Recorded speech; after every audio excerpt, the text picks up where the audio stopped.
conceptos, algunas cosas que desde lo personal a mí me hubiese gustado escuchar en el momento que estaba estudiando, ¿no?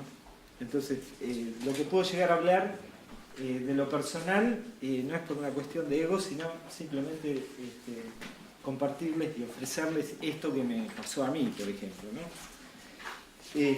Así que bueno, cuando tenía que preparar esta charla, en principio tiré estas ideas y no encontré manera de estructurarla, de encontrar una estructura. Esa manía que tenemos de estructurar y de querer poner las cosas en su lugar, así que vamos a hacer una charla surrealista también. Y bueno, y por otro lado, la presión de tratar de decir frases inteligentes, así que vamos a tachar la palabra inteligentes también, y vamos a decir algunas frases, o sea, es surrealista y usted es el culpable, porque esto nace a partir de un pedido del Soto dentro del grupo que me dijo Javier, preparate una charlita sobre la poesía y el cine, y usted el Soto, usted sabe que yo sí, usted sabe que yo no sé. Esa es una frase inteligente. No.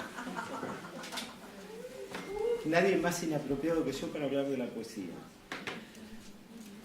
Debo haber leído algo de Neruda y algo de Cipriano Lavalla, que está por acá.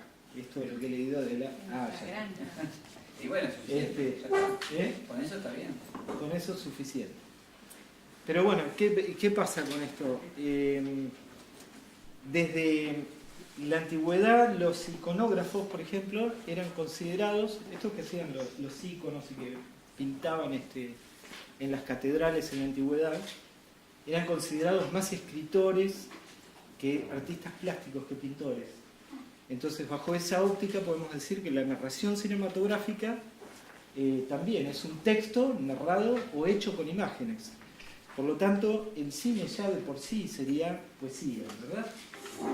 Entonces, a partir de ahí, esa correspondencia. Yo tampoco les voy a hablar de cómo el cine se ha nutrido de la poesía o la poesía se ha nutrido del cine, ni cómo el cine ha plasmado biografías de Neruda o de otros artistas. Simplemente lo que quiero es decirles que soy documentalista y que sin querer también hago poesía, de alguna manera, ¿no? Y bueno, ¿y el surrealismo cómo surge? Surge también cuando el hombre trata de imitar la marcha, ¿no? Inventa la rueda, que no tiene nada que ver con una pierna, y sin querer hace surrealismo, ¿no? Por primera vez. Entonces, bueno, así también los que hacemos arte, nos sale el surrealismo cuando tenemos alguno de estos tópicos que pretendo ahora mostrarles. Yo soy documentalista y soy barra brava de Santa Marina. Hoy jugamos a la noche, así que también lo más cercano que tengo a la poesía es algo que está en el Face, que está en mi muro. Lo más cercano a la poesía, bueno, no es poesía, pero es un relato, es como una biografía de lo que soy, pero no es para contarles realmente lo que soy, sino un poquito para que vean el recorrido, para compartirlo de alguna manera y para vencer este pánico que tengo en este momento. Que de eso se trata, de eso quiero hablarles, de vencer el pánico y permitir que estas ideas aparezcan, ¿no? Que ya nos muestran cómo aparecen estos ya desde el comienzo del cine, ¿no? El cine ya nace siendo de vanguardia. O sea, en 1895 los hermanos Lumière algo hicieron para que el tren llegara a la estación y nace siendo de vanguardia porque después, ahora vamos a ver en un ratito más, cómo nos muestra ese camino, cómo la vanguardia del cine está en el pasado, ¿no? Es algo muy loco. Bueno, les leo en el muro para que sepan un poco, ya que ustedes hicieron las biografías, yo les voy a contar un poquitito. Algunos nacimos en casi constante y natural estado de introspección, de observación, tal que me permite mantener muy vivos recuerdos de pensamientos de la primera infancia. Lo que pensaba y dónde estaba cuando lo hacía con una claridad absoluta. Recuerdo haberme puesto el objetivo de observar un momento y fijarlo para recordarlo cuando sea viejo. O sea, ahora, ¿no? Tal vez debido a mis preguntas desubicadas a los abuelos acerca de su niñez, que tenían como respuesta, no me acuerdo. No conocí demasiados como yo, algo retraídos y con una gran vida y búsqueda interior. En la primaria me llamaban el marciano, porque era raro. No era un nerd, solo observaba mucho. El padre que elegí me llamaba burlonamente y prejuiciosamente delante de mis amigos Tristón. Pero tuve una infancia muy feliz y muy activa. Después me gané el mote del mono. Y no paraba de crear y de recrear. Jugaba al fútbol, trepaba árboles, me empachaba con ciruelas calientes, higos, uvas de ese fondo donde mi abuela tenía su huerta. Era mi espacio, podía ser Dunkerque y ser un soldado de combate o ser las dunas del Sahara. Sabía que todo estaba adentro mío. Un balde invertido era suficiente para que se convirtiera en la carpa de un circo, donde un par de soldaditos le hacían hacer pruebas descomunales a piedras que hacían de elefantes, con banda sonora y todo. Me quedaba afónico. Lo aprendí de chico, medía el tiempo por la velocidad con la que crecía la enamorada del muro, que hoy cubre los 40 metros de medianera. Sin sufrir, me preguntaba hasta dónde iba a llegar cuando la abuela descarne. De hecho, cuando sucedió, a mis 40 y tantos, no fui al cementerio, fui a ver la enredadera. La abuela me llevaba a todos lados, iba a visitar a su hermano el sacerdote. Saben que soy Actis de apellido, ¿no? Así conocí la sacristía del mayor templo de Tandil, que para mí eran bambalinas, donde esas imágenes en desuso y caras de sufrimiento me hacían pensar qué tenía eso de lindo, si la vida era una fiesta. Para los 14, y como para que no me queden dudas, me entregó un libro, el cura, ¿no?, con la promesa que se lo devuelva a la brevedad, porque se trataba de un gran secreto. Se había escrito en la Unión Soviética, de la que nada se sabía, y para más en una celda, donde un católico, a través de un complejo sistema de pasamanos, logró llegar con sus escritos en miniatura a una imprenta de Occidente, donde contaba cómo era torturado por Cristo. Y yo practicaba con las cartas Zener, tratando de abrir el tercer ojo e interiorizándome sobre la combustión espontánea. Claro que también me aterroricé con la copa y hablando con Rosacruces, llegué a hipnotizar amigos a los 16 y meditaciones de noches enteras con la ventana abierta. Miraba las estrellas y me preguntaba para qué existen mundos que no se ven y a los que no se llega, si las cosas eran como las contaba el sacerdote, que estaban hechas para mí, ¿qué sentido tenía que no las vea? Algo no cerraba, y mis visitas, carentes de todo interés, se espaciaron a tal punto que el ofendido sacerdote comenzó a tratarme con la misma distancia que separaban las estrellas de mi ventana. Lo volví a ver en su lecho de muerte cuando no había quien lo cuidara. Hasta su séquito de seguidores me pagaron para que lo haga. Es vergonzoso, sí. Pero no soy perfecto y no renegué de la abundancia. Así que soy dócil y hago las cosas al ritmo que me dicta el corazón. Lo practiqué desde siempre, me hace sentir simple. ¿Será por eso que me tildan de raro? No lo sé. El cura descarnó delante mío. Era diabético y se había cortado las uñas de los pies un poco de más. Supo mantener su indiferencia conmigo haciendo gala de la soberbia y se despidió del mundo con un rosario de improperios a la pobre enfermera. Nada que aprender allí, lo cambié por Saint-Germain. La inmediatez y cercanía de Los Ángeles, por Crayón que me llegaba, la maestra suiza Inge que me enseñó cómo el espíritu estaba atado por los chakras y cómo nuestros cuerpos son proyecciones materiales de un yo superior. Compré una cámara Kirlian, tuve la oportunidad de morirme, ver y regresar, gracias a la persona que me salvó, y aprendí a sanarme solo. No hay secuelas de nada aquello, ahora hay otras, y el aprendizaje sigue en el mayor silencio, en la mayor introspección. Veo a la gente correr por metas, detrás de zanahorias, manteniéndose ocupadas, distrayéndose con obligaciones, desinformándose con televisores, buscando posicionamientos sociales, corren detrás de la felicidad que jamás van a alcanzar, Lo veo desde chico y por eso también debo ser raro. Desde entonces no corro, sí ando ligero, por el entusiasmo que me provoca esta práctica de la vida abundante, la forma que naturalmente es la vida. No tengo casa propia, no tengo automóvil, ni una herencia por la cual ligeramente pueda llegar a proyectar. Tengo la bicicleta, que la conocieron el otro día, y soy feliz, y cuando llueve, mucho más. Me banco a mí mismo como soy, no sufro porque soy diferente, soy este que habita en este lugar, no siento amenazas de supervivencia, sí amenazas de dar charlas, ni de ningún tipo, y bueno, encontré este lugar donde habito y este paisaje que veo desde niño en el interior me hace pensar en la providencia, ¿no? Porque tenía mis higos sin necesidad de una carpa, porque tenía un balde sin necesidad de tener esa carpa, sin necesidad de religiones, sin necesidad de distraerme para consumir las horas detrás de la zanahoria, sin necesidad de ser contador o doctor para sobrevivir, porque amé y elegí el cine, aunque me decían que no me iba a dar de comer. Sigo siendo raro, resistencia y miedo de descubrir que es verdaderamente el amor el combustible que me mueve.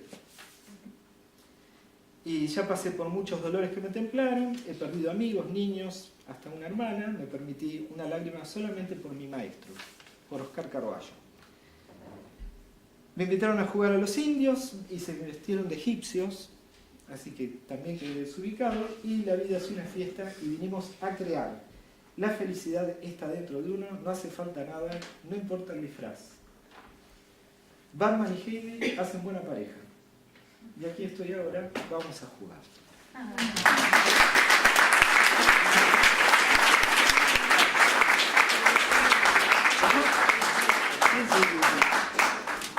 Bueno, eso es lo más poético que pude haber escrito. Ese es mi vínculo con la poesía en cuanto a las letras, ¿no? Me dedico más, como les decía, a la imagen. Esto un poquito es para vencer este miedo escénico, este pánico que lo puedo llegar a tener yo y no ustedes, por ahí no les sirve. Pero me parece que esto de querer vencer estos miedos, este prejuicio, ustedes no son cualquier audiencia, es una de las cosas que hay que derrumbar, ¿no es cierto? Y de esta resistencia quería hablar porque hay dos batallas perdidas que tenemos con el miedo, por lo menos una que es el miedo a la muerte. Por suerte, yo como ya les conté, pasé por esa experiencia, así que tampoco le tengo miedo a la muerte. Sí a las charlas tengo miedo. El otro miedo, o la otra resistencia que tenemos, es la que nos ocurre a la noche, es la resistencia al sueño.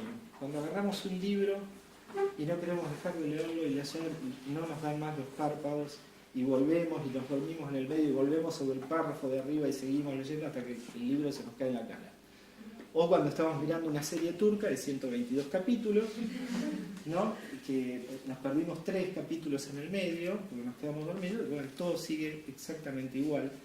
Así que bueno, esa resistencia al sueño es ilógica, o sea, no tenemos que resistirnos al sueño, porque ahí está la clave, porque el inconsciente se manifiesta en los sueños de una manera poética. Y ahí tenemos la clave de la poesía y del cine, y de la vanguardia que está ligada también a esto que es lo poético, ¿verdad? Fíjense cómo de ahí nace la inspiración, porque la inspiración no es otra cosa que descubrir ese camino siguiendo el propio olfato y alcanzándolo por un atajo, ¿no? Directamente. Y bueno, Artaud decía, ¿no? Que el cine, si no traduce los sueños o todo lo que está vinculado o asociado con los sueños, no existe. Y Godard, por otro lado, nos decía que estaba en el comienzo, estaba la vanguardia del cine.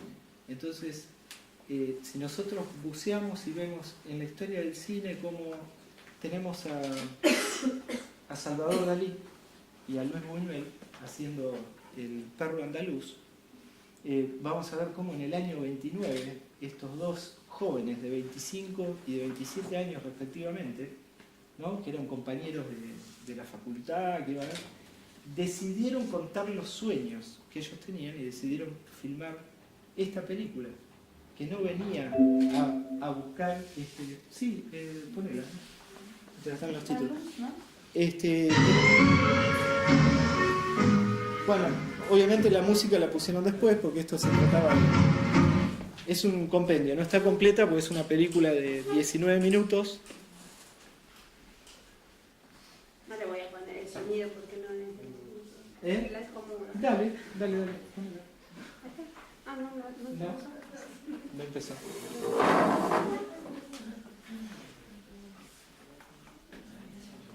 Está bien.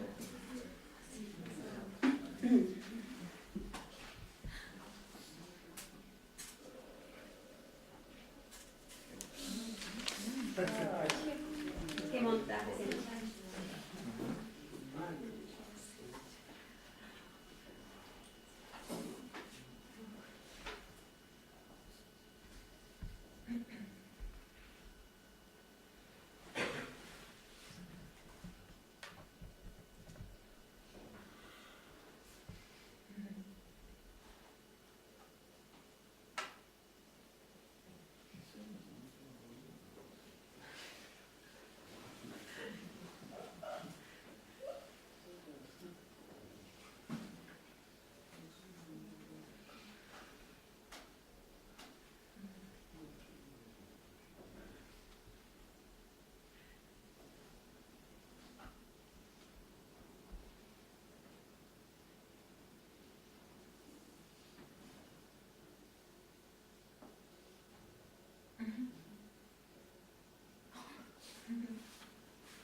Bueno, me mantuve en silencio para que puedan vivir esta experiencia de lo que era el cine mudo, ¿no? Pero acá estamos viendo esa primera imagen que veíamos tan cruda, y que siempre arranca una conmoción, ¿no? Ese ojo que es rasgado por una navaja, nos está dando la clave ya desde 1929. Es lo que está dentro del ojo, es lo que está dentro de uno. Es en el mundo de los sueños donde nos introduce en ese universo, en ese campo que se va a expandir en la medida que nos permitamos romper las estructuras. El cine de vanguardia no es otra cosa, o la vanguardia no es otra cosa que el rompimiento de las estructuras. Y con este cine no se buscaba emocionar, como es la narrativa tradicional del cine hollywoodense, sino que lo que se trataba era de conmocionar, ¿no? En esa época era golpear. Imagínense en 1929 gente mirando esto en una sala en silencio, ¿no? O sea, lo que se buscaba era la conmoción, los golpes, todo el tiempo se están golpeando, se cae de la bicicleta, los protagonistas se caen. Era el golpe a la sociedad, el mostrar una nueva estructura, el mostrar una nueva forma de narrar.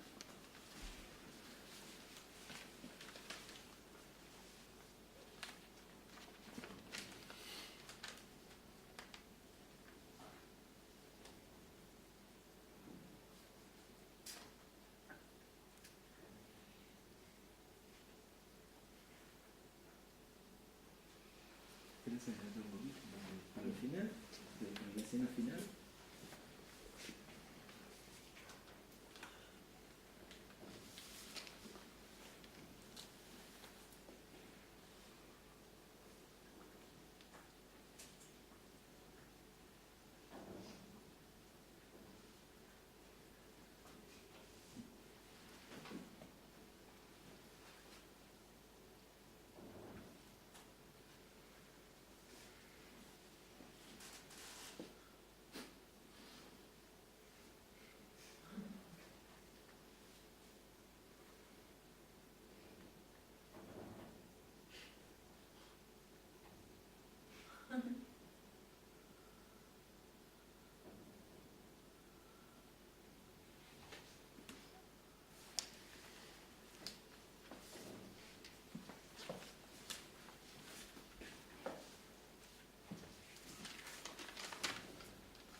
Bueno, esta es la escena final también.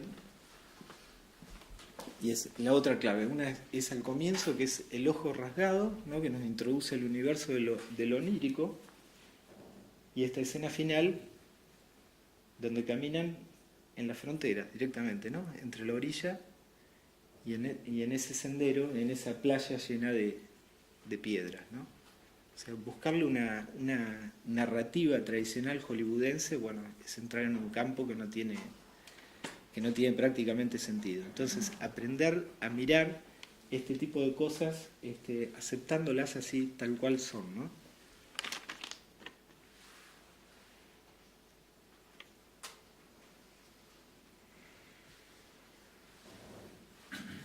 Es maravilloso esto, ¿no? En el año 29...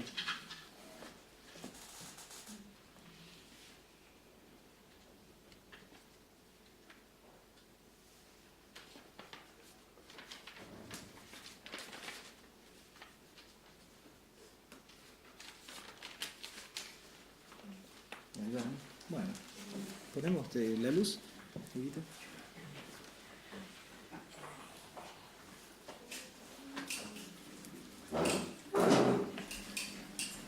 Bueno, estos son discursos claramente fuera del tiempo, que nos introducen primero en un campo del onírico y por otro lado el discurso que está fuera completamente del tiempo y que nos permite otro tipo de narración, ¿no? que viene a romper. Esto sería prácticamente lo que es el cine poesía, entonces la recuperación de esta mirada que viene desde el pasado. Entonces, en la evolución de las expresiones, de este tipo de expresión artística, lo que podemos decir también es que son momentos poéticos, momentos abrumadores, momentos bellos, momentos malos, los que se pueden llegar a narrar con estos paréntesis, ¿no? Que vienen a ser como un relámpago. En este caso, bueno, toda la película es así, pero si vamos a Pasolini, por ejemplo, Pasolini decía que el mundo real era justamente cuando se provocaban este tipo de irrupciones, ¿no es cierto?, dentro del relato lineal, se hacía como un paréntesis, un relámpago, donde eso llevaba a que la gente piense. Es decir, eso incomoda la mirada, eso incomoda de tal manera que la gente hace que piense. Y pensar tiene que ver con lo primitivo, con el génesis, con la prehistoria, con lo arcaico, con lo bárbaro, ¿no? Lo bárbaro en el sentido griego de la palabra, porque lo bárbaro es aquello que no tiene traducción, aquello que no se puede entender, aquello que no se puede explicar. Ese es el concepto de lo bárbaro. Así que cuando vamos al teatro y decimos, ¿qué tal estuvo la obra? Estuvo bárbara, está recontra bien dicho, ¿no?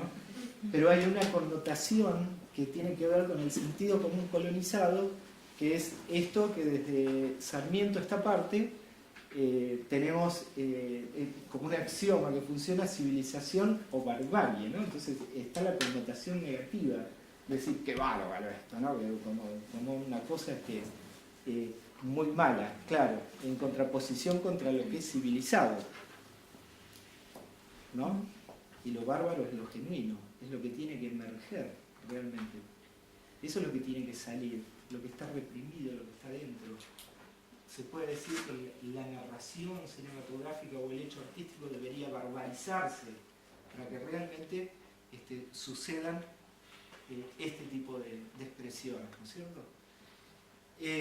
Siempre la civilización o barbarie, no es civilización y barbarie, no es que vinieron a poner desde Europa abono para las plantitas que ya estaban acá, no, era cortar las plantas acá para poner las plantas de allá, ¿no es cierto? Y esto lo trasladamos a lo interno también, porque esto funciona, lo saben las pedagogas, a través de Jauretche, descalificando, o sea, lo que busca es la cristalización de un concepto que parece que se contrapone. No decir lo que es de afuera es lo bueno, ¿no? La civilización, que lo de afuera es lo bueno y lo mío es lo malo. Lo bueno está afuera, lo de afuera es lo que yo tengo que copiar. No tengo que copiar nada. es bueno lo de adentro, lo que yo tengo adentro, lo que tengo adentro de mi país, que busca, ¿qué busca eso? Y la desvalorización de lo mío. En la política, la desvalorización de la soberanía, la entrega, y en lo mío, en lo personal, también, siempre buscando afuera. O sea, no tengo que buscar nada afuera, está adentro. Está adentro, donde hay que permitirse soñar que ahí adentro es donde está. ¿Está? Tenemos las imágenes de Tarkovsky. ¿Eh? Sí, pero no apaguemos la luz, ¿eh? Las dejamos.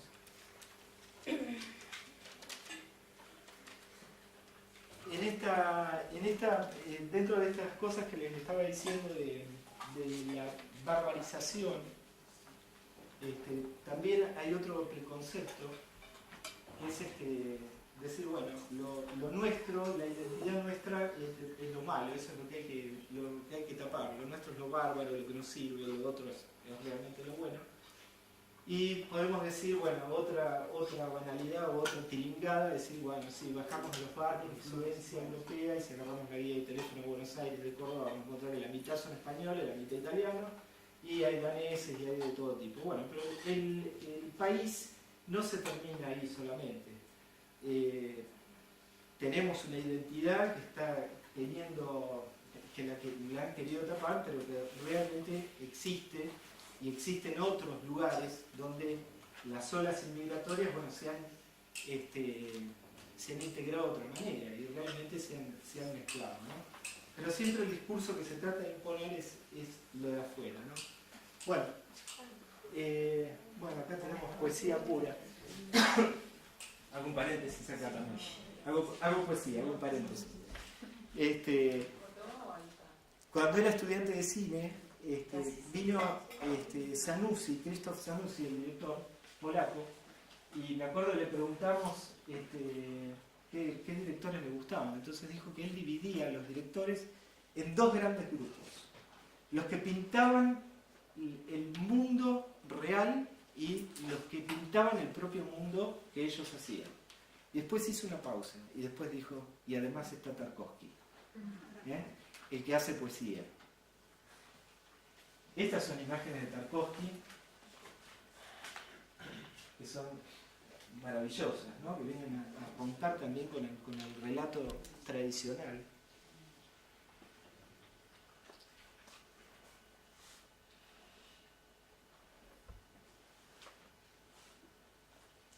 Y en esta cosa que tiene el cine de querer, que es innegable, el cine querer copiar la realidad, nos encontramos con que todas estas estructuras que ya nos fueron dadas hacen que la narrativa esta que incomoda o que hace una lectura un poco más difícil haya que plantearla de otra manera. Entonces aparece, si bajamos ese prejuicio y nos permitimos disfrutar el cine de otra manera o cualquier expresión artística de otra manera,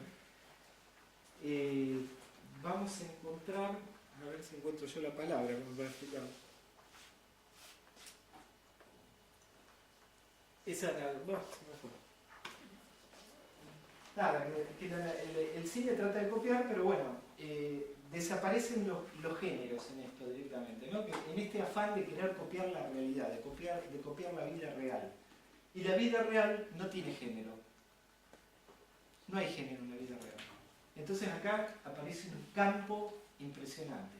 Me voy a ver un policial, me voy a ver un melodrama. No, la vida no es todo un melodrama. La vida tiene un momento que uno es brillante, un momento que uno es un tarado total. Hay otros momentos que son un drama. Entonces la desaparición de los géneros también es otro camino a recorrer dentro de la vanguardia, ¿no? La vida está hecha de momentos. Tenemos momentos poéticos, ¿no? Lo mismo que les decía al comienzo, momentos abrumadores y de charla. Momentos de charla. Entonces acá se despliega una posibilidad enorme, un sendero de creación, un camino que es como para explorar, como para investigar, ¿no? Dentro de lo que es la vanguardia del cine. O sea, hoy seguramente si hiciera una película que empieza como un policial, empieza como un melodrama, termina, la crítica daría pelota, ¿no? Directamente. Pero es una posibilidad, es una manera de hacer vanguardia. Bueno, vemos un cachitito de la última, que es el charla. Les comentaba esto de las realidades, de la identidad, ¿no? La cuestión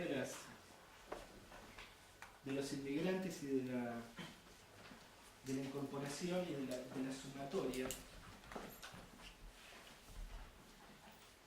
Está así con audio. Sí.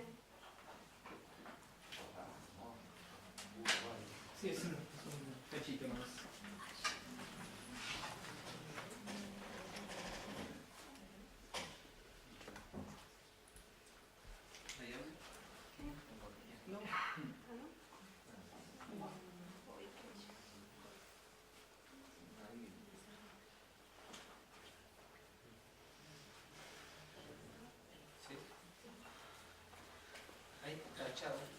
¿Cómo?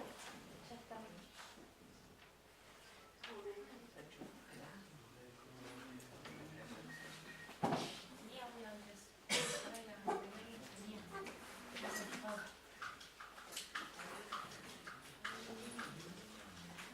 A nosotros nos dicen los turcos, porque cuando nuestros viejos vinieron, todos, como estaba el Líbano estaba bajo el dominio otomano, bajo el dominio turco, entonces tenían el pasaporte turco.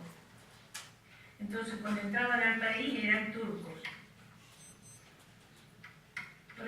Por esta razón, a todos nos dicen turcos, los turcos, y a veces así en forma despectiva. Los turcos y lo que sigue después. ¿Qué es lo que sigue después? Turcos de M, turcos de...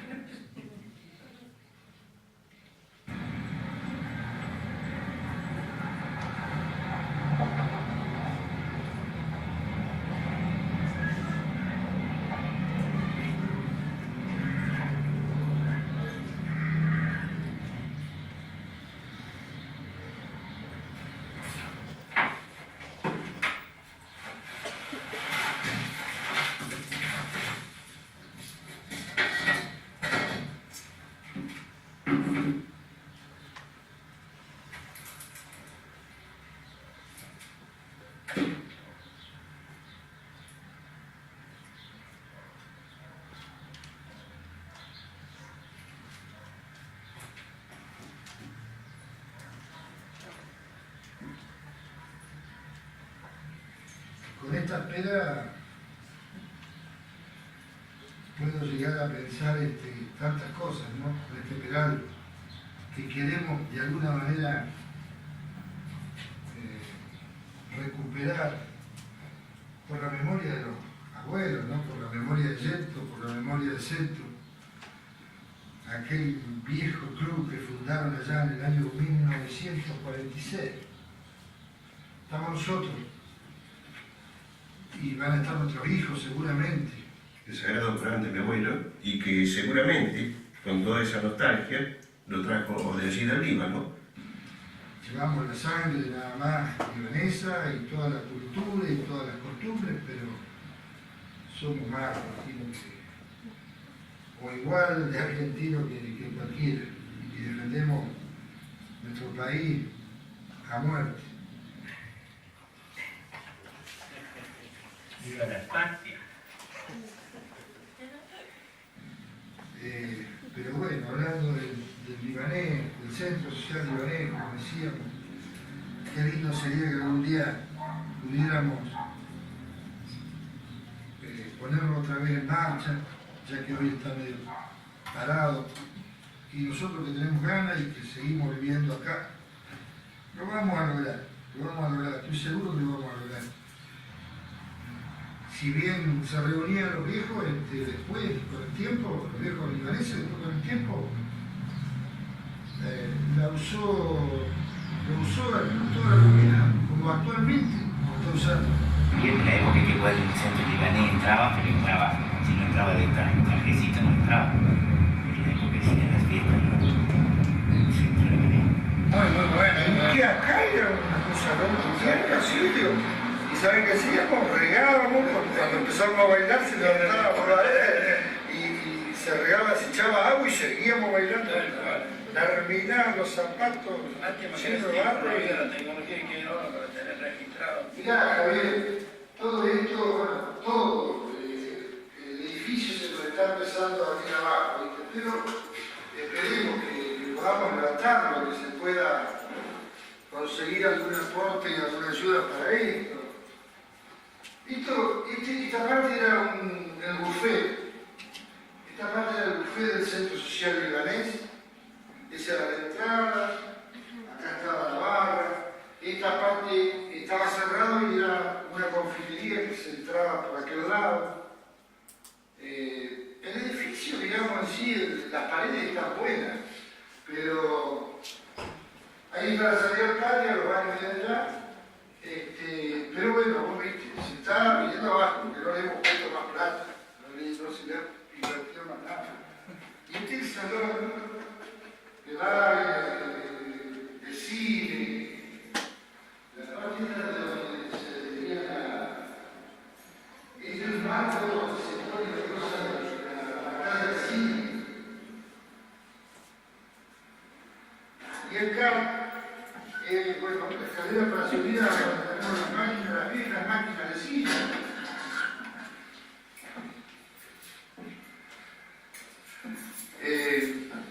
Era todo esto, pero después se separó para poder trabajar tranquilo.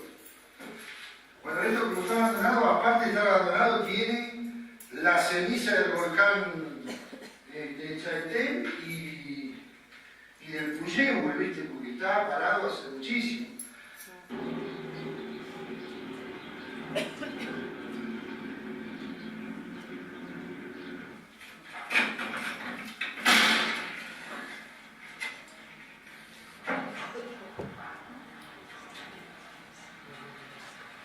Estas máquinas, estos proyectores, se trajeron de cuando se hizo el desguace del 25 de mayo del portaaviones.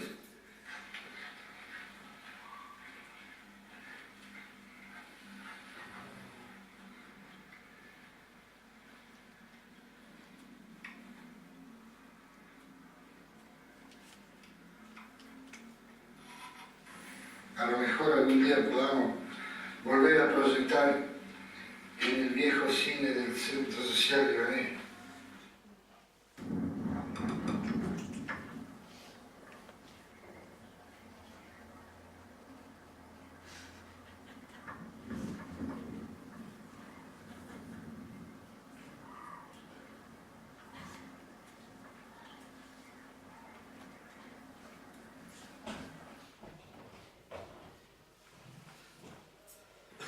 A lo mejor algún día podamos volver a proyectar.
Simplemente para mostrarles que hay otra realidad en Latinoamérica, que somos latinoamericanos y nuestra pertenencia está en lo bárbaro. Entonces, a partir de ese lugar podemos permitirnos crear. ¿Dónde queda eso? Esto ocurre en la Patagonia. Esto es provincia de Río Negro, sur de Río Negro y el norte de Chubut. Jacobací es Río Negro. ¿Y esas imágenes de qué eran? ¿Las últimas? Ah, te hicieron pensar, ¿no? Sí, me cortaban. Vieron lo que decía del paréntesis en la narración lineal cuando se corta, que es lo que decía Pasolini, ¿no? Claro, sí, las imágenes cuando se cortan, esos bombardeos pertenecen a Siria. ¿Ese documental lo dijiste vos? Sí. Tirá la ficha técnica, decir nombre, año, creación, todo. Soltate. Todavía no. Es recién nacido. Recién ¿El club nacido. en Jacobasi también? ¿Cómo? ¿El club en Jacobasi también? No. Bueno, ahí hay una cuestión de tiempo también que se juega en el documental, que es distinta. Los documentales siempre comienzan, ¿no es cierto?, con la ubicación geográfica y esa necesidad que hay de ubicar geográficamente. Acá se muestran los personajes de una personaje, que digo yo, en realidad son los protagonistas, no son ningunos personajes, o lo son porque son ellos así nomás, porque no hay nadie actuando. En Sandoval, entonces no hay una referencia, porque la verdad que mucho no sirven las referencias, a mi criterio. Yo creo que salís de la sala y no te acordás si está a la izquierda, si está a la derecha. Las cenizas del Chaltén. Del Chaltén, claro. Pero nada, es la representación de ese espacio blanco que se ve con la proyección, ¿no?, que termina con este círculo que se hace, con este wipe, es echarle luz a un lugar que no está iluminado, que no está mostrado, nada más. Entonces no tiene demasiado sentido saber dónde está cada cosa. Sabes que está ahí, que está en ese espacio. No, pero el club está en una cancha, es el Club Social de Lunes. Pero igual hay en Jacobasi, en cada uno de los pueblitos encontrás los centros, esto así como acá están los centros gallegos, ¿no? Mucha migración, inmigración árabe en la Patagonia, en la meseta patagónica. Y nada, sí. Te paso una pregunta. ¿Por qué te interesaste puntualmente por estos señores libaneses? Por la cultura libanesa acá en Argentina. ¿Tiene algo que ver con vos o...? Bueno, un 25%, digamos, pero no viene de ahí, ¿eh? Ah, no viene de ahí. ¿y por qué? Es una... Bueno, otro día más. No lo querés contar, no lo podés.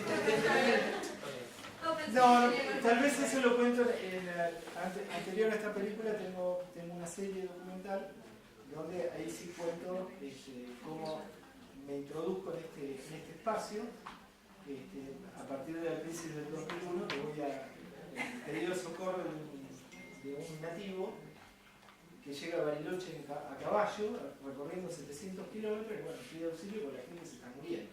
Un nativo. ¿A dónde? Sí, Pero porque no aparece mucho, por eso explicar. ¿Cómo? Nativo, no libanés. No libanés, un mapuche. Porque todavía no aparecieron mapuches, por eso. Claro. Entonces este mapuche viene a pedir socorro porque la gente se está muriendo. ¿Qué gente? Y la que vive acá. ¿Acá dónde? Se agarró el mapa y en el mapa no había nada. ¿Cómo? Nada. ¿Dónde va la conquista del desierto? ¿No? Entonces fuimos a ese lugar, fuimos con médicos a ver qué era lo que pasaba, bueno, y a partir de ahí tomo conocimiento de esta gente con nombre y apellido, y queda un vínculo y queda un compromiso afectivo y una idea de echarle luz a eso y de mostrarlo, ¿no? Y más allá de mostrarlo, todo lo que va aparejado con el cine, ¿no? Yo simplemente no voy a filmar, no voy a jugar la imagen. Cada vez que voy, tampoco voy porque, mira, te llevo esto a cambio de que vos me des tu imagen, ¿no? Hay un compromiso cotidiano, diario. Recibo mensajes de ellos prácticamente día por medio, algunos contándome lo que sucede, ¿no? Entonces hay un compromiso ya personal de vínculo con esta gente. Eso era lo que... Bueno, yo me apunté así 2 o 3 cositas que quería contarles. La otra es que cuando me fui a estudiar a Buenos Aires, me sentí con una desventaja tremenda con respecto al resto de los aspirantes a entrar en la carrera. Yo venía de Tandil, era del interior, y después la mayoría era de Capital, y que habían aprendido por ósmosis directamente, por ver las carteleras. Entonces hablaban de vendors y hablaban de directores que yo no tenía la más pálida idea. Entonces, bueno, tuve el prejuicio de, bueno, yo estoy acá así, ¿viste? Civilización o barbarie, yo vengo de la barbarie, ni loco voy a quedar, y realmente quedé. Después con el tiempo me enteré que había quedado, porque en algún momento, o en alguna charla, alguna entrevista, había contado que yo había hecho la película Tiburón con títeres.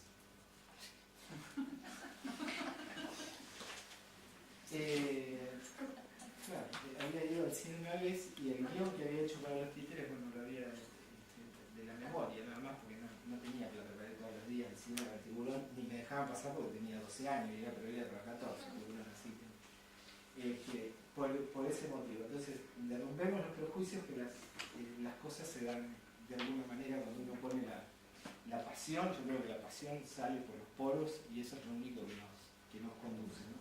Javi, ¿sabe todo que la ENER es en la escuela? ¿Sabe todo que la ENER es Sí, en la escuela de Buenos Aires, donde hay una selección muy estricta?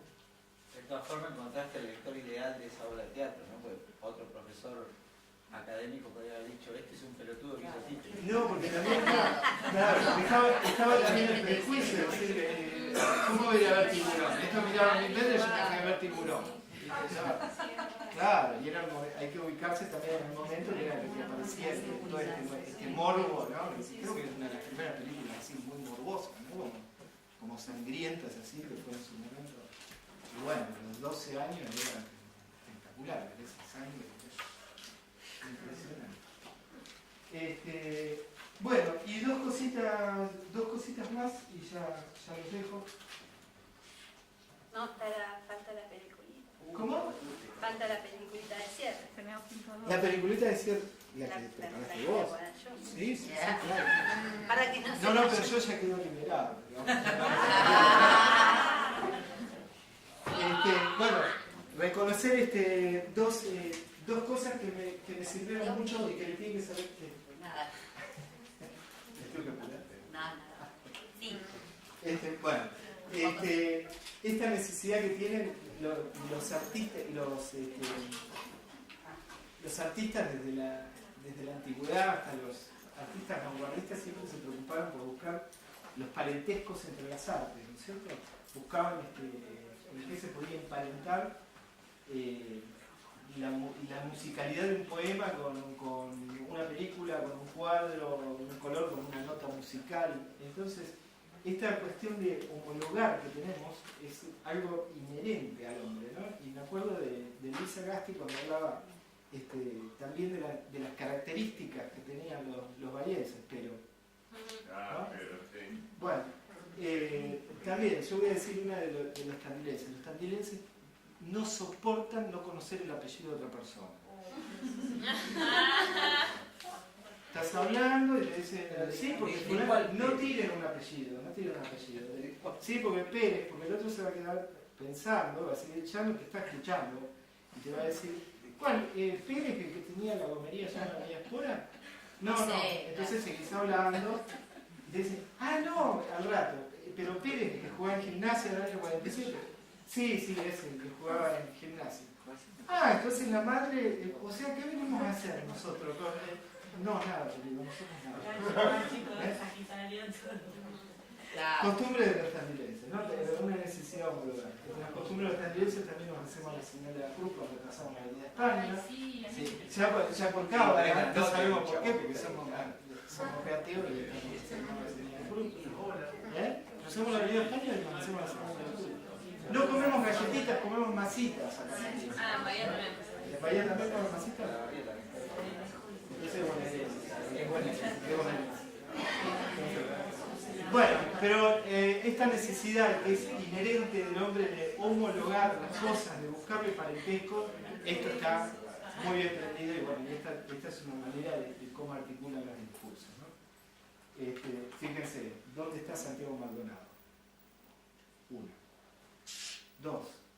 Julio López, ¿dónde está? 3. No se olviden de Cabezas.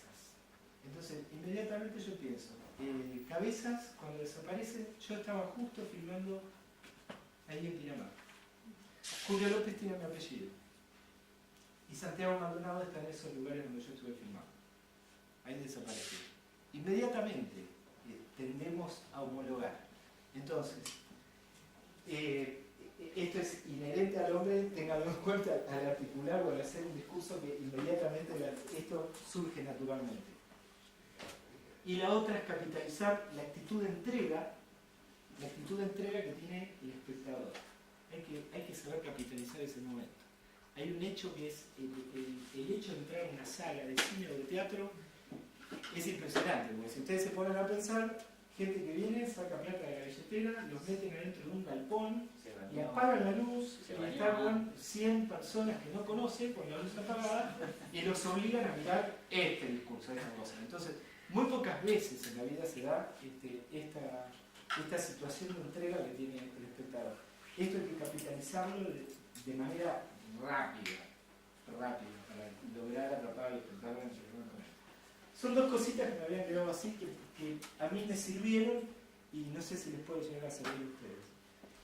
Y como último, de mi parte, así que te toca a vos después, una manera de articular para que se fijen cómo mencionamos, ¿no?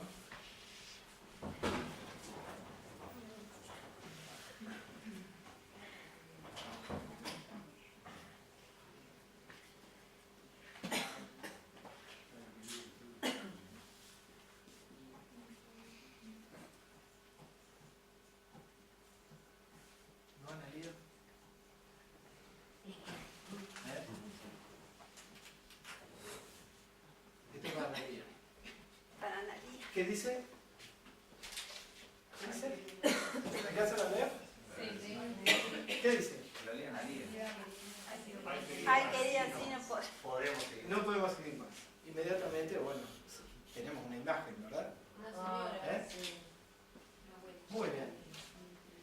Es terminante. Pero podemos decir, ay, querida, así no podemos seguir, y ya hay una posibilidad. E inmediatamente se nos hace otra imagen, ¿no? Una situación. Pensemos en una imagen. ¿Ahora qué dice? Muy bien, es otra situación, otra imagen que se nos dice. ¿Ahora qué dice? Ay, querida, Así no.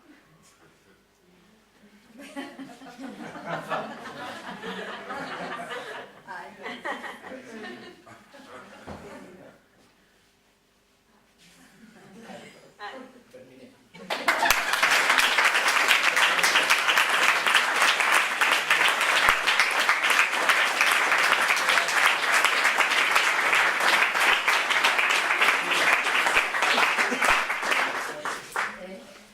Bueno, yo no tengo nada más para decir, así que voy a mostrar la película. Son 13 minutos.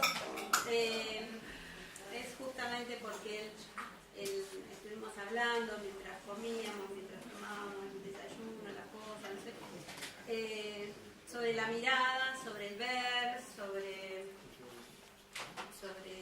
los sentimientos, las imágenes, las percepciones. Y bueno, no sé, me acordé de esta película que me parece que es una joya y se la muestro. Creo que ahí es todo lo que yo, no sé, logra decir todo aquello que iba a decir, pero mejor dicho. No, no es mía, es de Robert Cahen. Bueno, si apagamos la luz. ¿Es la hora?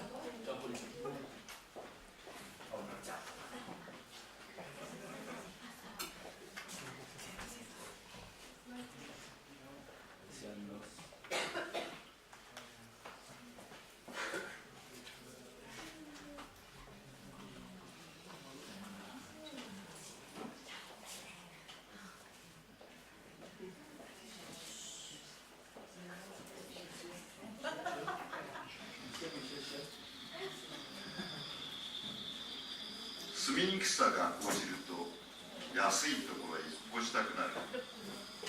どこへ越しても住みにくいと悟った時、詩が生まれて絵ができる。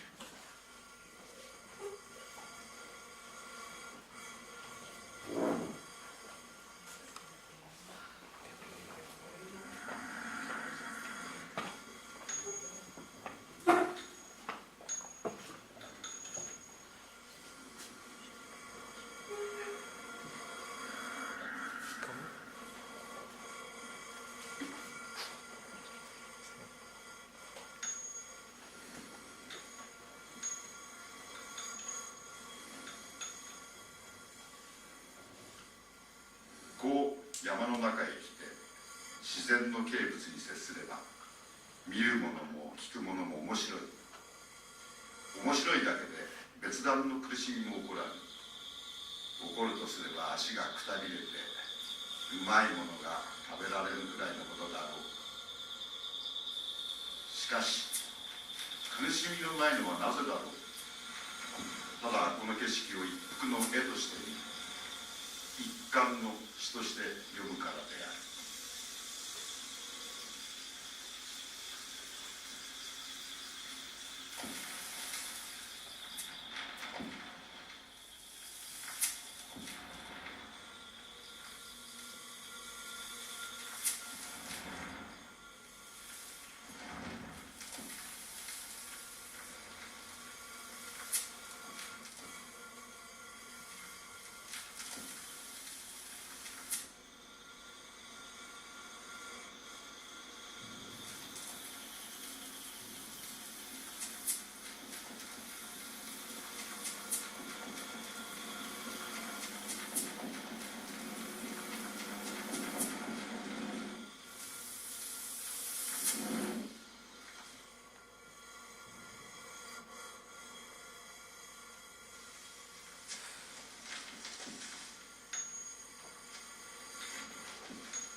物は見ようでどうでもなる。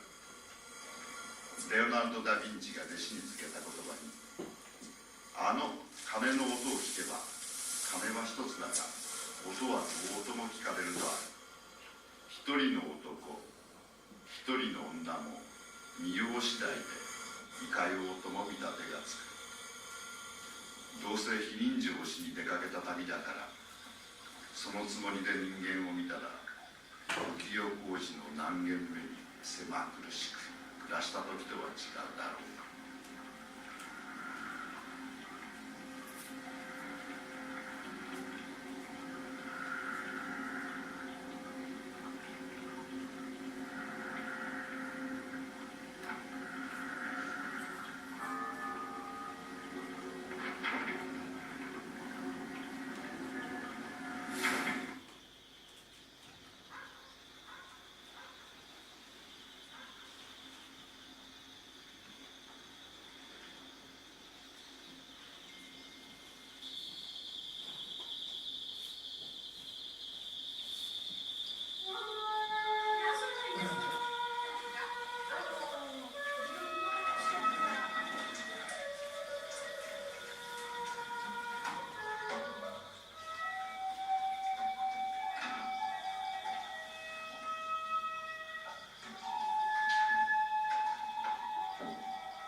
気のせいか誰か小声で歌を歌ってるような気がする。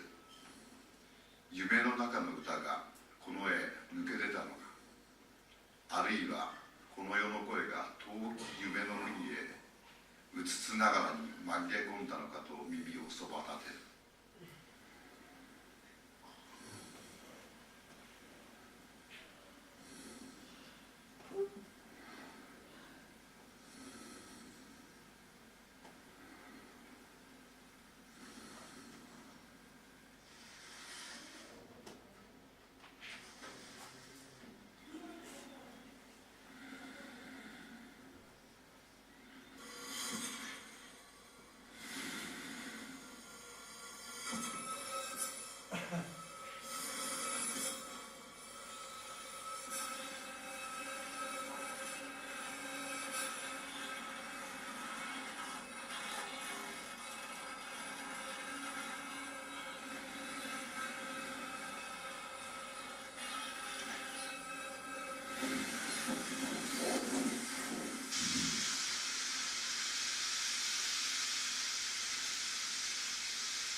そこで目が覚めた。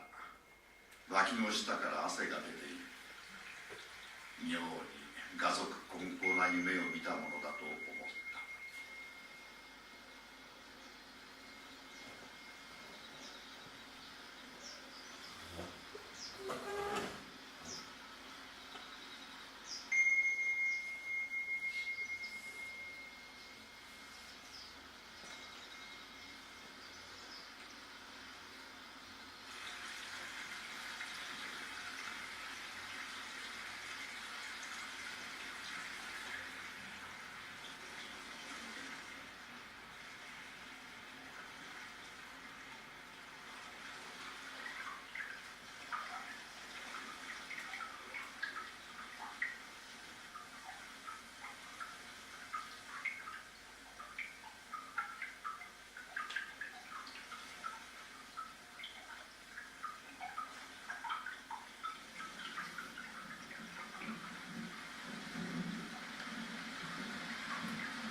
湯の中に浮いたまま、今度は土左衛門の山を作ってみる。雨が降ったら濡れるだろう。霜が降りたら冷たかろう。土の下では暗かろう。浮かば波の上、沈まば波の底。春の水なら苦はなかろう。と口の内で小声に樹脂漫然と浮いていると、どこかで弾く三味線の音が聞こえる。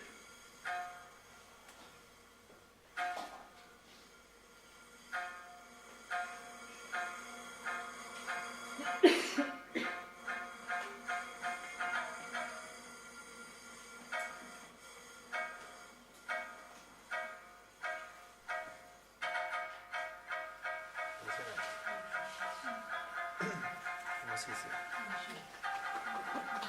よ。